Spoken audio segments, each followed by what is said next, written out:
Hey, I'm Giselle, and this is my channel, Dizzy Doggo, where I authentically and awkwardly share my life with you. Today, I am going to be ranting a little bit about a upcoming exhibition that I'll be working on, and I figured I would take you through that process. Basically, I graduated this last May from a BFA program, and we were supposed to have a thesis exhibition, and we did not. So we're organizing one that will take place sometime within the next few months. Probably as soon as like 2 months from now, which is not a lot of time to plan an exhibition. I don't really have any work to show. All my stuff is at the studio and I don't really have access to it because I haven't been taking public transportation. So yeah, I have to make something for this exhibition. I have been painting recently, which I'm not a painter, so I feel weird about the idea of like exhibiting a series of paintings, because I just feel like, I don't know, I feel like there's so much baggage around the world of painting and so much history that I don't know anything about, because I'm a sculptor and I don't know, I feel like I work in a lot of different mediums, and I feel like when people are painters, they're just like painters. But whatever, I have been painting, and so I guess that makes me a painter for the moment. I was thinking of doing a series of smaller paintings on, you know, cardboard like this, and just really leaning into the cardboard material. I kind of like that there's like the labels on it. These are from food pantry boxes, because the ideas that I'm thinking through, so I had made a couple of paintings that were, I had made some paintings that were inspired by my great grandpa, this one and this one in particular, but I guess this one a little bit, but not so much. And so I was thinking of just like making larger versions of these, and just continuing the series. So the idea of like food and nourishing, I think, connects to what I'm thinking about with like food access, and just like in urban context and during the pandemic, how my family has been able to get food through the pantries, and through the city and donations and stuff like that. And just thinking about what it means to be empowered by being able to grow your own food and feed yourself, and how disempowering it feels to not be able to do that. So yeah, those are ideas that I'm thinking through at the moment. I'm not really sure what it will look like. I'm not sure how many paintings I will make. I'm like looking at this giant stack of cardboard next to me.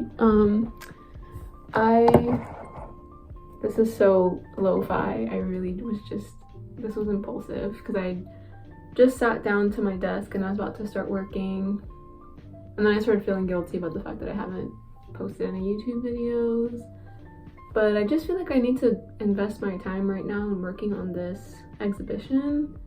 So I figured maybe I'll just make a series of YouTube videos leading up to this, and I thought that might be interesting to people, since I feel like it's a process that people don't usually get to see, and it's something that I have no idea what it's gonna look like, so you'll be joining me on this journey. My artistic process is different every single time I work on a project. I'll put the link to my website in the description, and you'll kind of see that I have worked in a lot of different formats, a lot of different mediums, which I enjoy. Like, I enjoy the process of like learning, and I think part of what I'm interested in is exploring different materials and exploring different ways of communicating the same ideas. So I feel like I've been talking about a lot of the same things for a while, you know, just identity. A lot of it is just filtering how I tell my narrative, how I tell my story in different ways and through different lenses, and thinking about my individual identity in the context of like my like larger communities' identities and how communities identify themselves.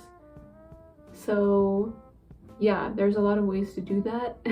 And I think that's what I love about art, but it is difficult. So there's always like a learning curve when I'm approaching a new project.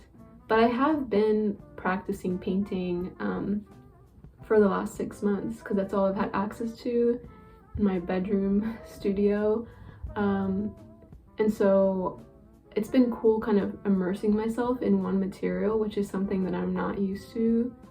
I often just kind of jump around from project to project. When I'm thinking about like exploring materials, often it was like exploring a new material each time as opposed to like picking one material and exploring that in depth for a while. So that's been exciting about painting. And I guess maybe there won't be as much of a learning curve since maybe I have already gotten over the learning curve. What does the learning curve even mean? I feel like I use that phrase and I'm using it incorrectly, because basically I'm just saying at the beginning there's just kind of like a hurdle that you have to get over, but then once you kind of hit that point you fall into a rhythm. So I think I'm beginning to fall into a rhythm, but I'm not there yet. There's people that have been painting for many years, and I never took any painting classes because I hated the idea of painting. Now I am forcing myself to learn on my own, which has been exciting. It's been cool, but it has been difficult given the confines of the space that I'm in and the environment that I'm in. I live at home. I live with my grandma. She's not home right now. If she were home, you would be able to hear her voice probably, because it is never silent in a Dominican household. And so I'm curious to see how I'll be able to develop work for an exhibition in like working from home. This like basically I have this tiny space that you can see, like there's nothing else, there's just my bed, and that's my whole room. This is my closet, and this is where I hide my art supply. So I got this like caddy it's from IKEA. I guess I'll show you. So yeah, I have this like caddy that I got it's from IKEA, but I got it on Facebook Marketplace from some girl that lives in Park Slope, and I got it for 20 bucks. But yeah, this has been my studio, and I just have my paints. I have a lot of like colored pencils, pastels and stuff like that.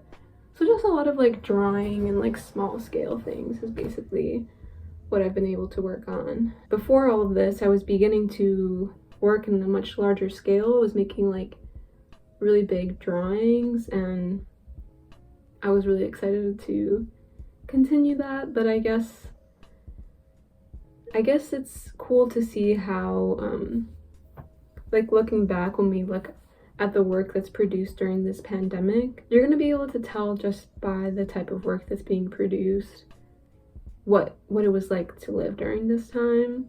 So work is getting scaled down in terms of size, and there's a lot of like introspective work where people are thinking, just kind of looking inward since we're isolated, but then also thinking about connection and community a lot. And I'm positive that when we look back 10 years from now on the work that artists were producing during this time, there's going to be a lot of commonalities that we're going to be able to tell, which is cool. It's like in the same way that when I study art history and I look at art that's made during a certain period of time, like people who have never met each other can somehow be producing really similar work because they're a product of the same moment in history and similar context. So yeah, I feel like we can see that kind of happening in real time if you kind of pay attention. So yeah, I'm excited about that. I'm excited to see what my friends are going to produce and how our work is going to dialogue, and especially since we have been studying together for years and we had definitely been informing each other's practices. So yeah, that's kind of where I'm at right now. A little update, a little authenticity,